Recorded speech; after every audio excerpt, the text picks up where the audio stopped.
naan at your local Indian restaurant is going to run you anywhere from $3 to $5 per piece. And listen, it's good, but what if I told you that you could make the exact same thing at home for less than 50 cents per piece? That's not a typo. We're talking restaurant quality, charred, buttery, pull-apart naan for pennies. Welcome to Meals Under $5. Let's do this. Starting with the dough, there are essentially two kinds of dough. One is a yeast-based one, and the other one, which I just discovered, and most of the restaurants use it, is a non-yeast dough. So I'm going to do both of the method, and we're going to compare which one is better. Method number one, let's do the non-yeast dough. 2 tablespoons of milk, 1 tablespoon of oil, 2 tablespoons of sugar, 1/4 cup of yogurt, 1/4 cup of water. Put this aside. Now 1 cup of all-purpose white flour, half a cup of whole wheat flour, 1/8 of a tablespoon baking powder, 1/8 teaspoon of baking soda, teaspoon of salt. Combine everything. Now add your wet mixture. Using a spatula, mix everything until it gets a bit dry like this. You can always add a touch of water if it's too dry, but you don't want an overly wet mixture. Okay, once you have a crumbly dough that's kind of sticking together a bit, you can take it out of the bowl, drop it down on your working surface. Now we're going to knead this for about 8 to 10 minutes until it comes together. What this is gonna do, it's gonna develop the gluten, which is into the flour, and kind of give it its stretchy and chewy texture when you cook it. Okay, that looks about right. Lightly oil a bowl. Let it proof for a minimum of 2 hours.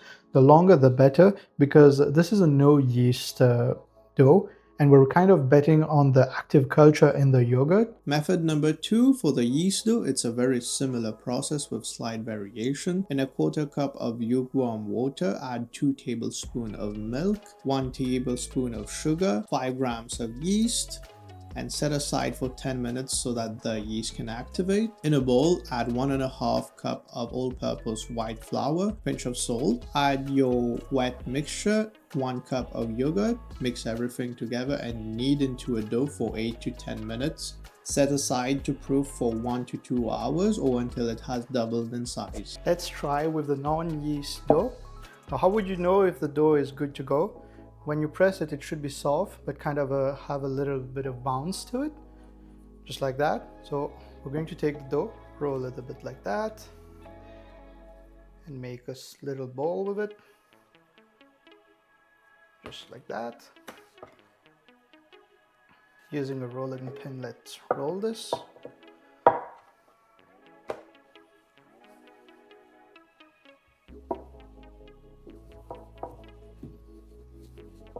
Now once you have it rolled up, stretch it to kind of give it that traditional naan shape.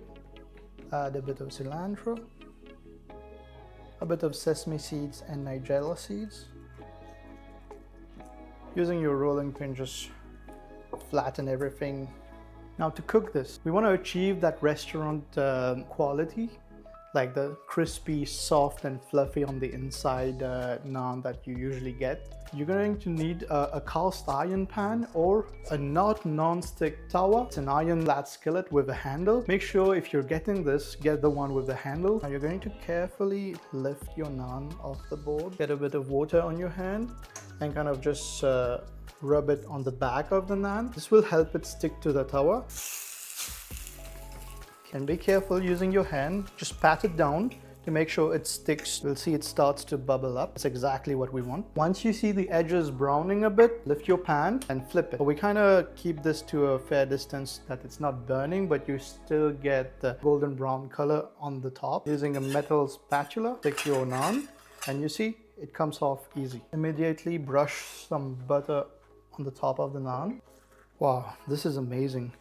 It looks exactly like what we get in the restaurants. Now let's try with the other dough, the yeast dough. This one kind of fluffed up a bit more and feels a bit more like bread. Which one is closer to the restaurant style? I would say it's the non-yeast dough one.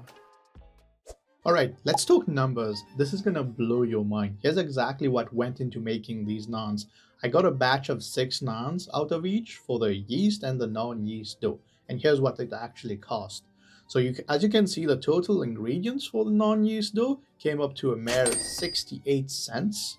And for the yeast one, it came to $1.55 for all of the ingredients, which brings this to 11 cents per naan for the non-yeast one and 25 cents for the yeast one. This is crazy. And that's a wrap for episode 1. Naans for less than 30 cents a piece. Hit subscribe if you want to see what's coming in episode 2, because the savings only get better from here. Don't forget to like this video, it seriously helps the channel. I'll see you next time. Bye.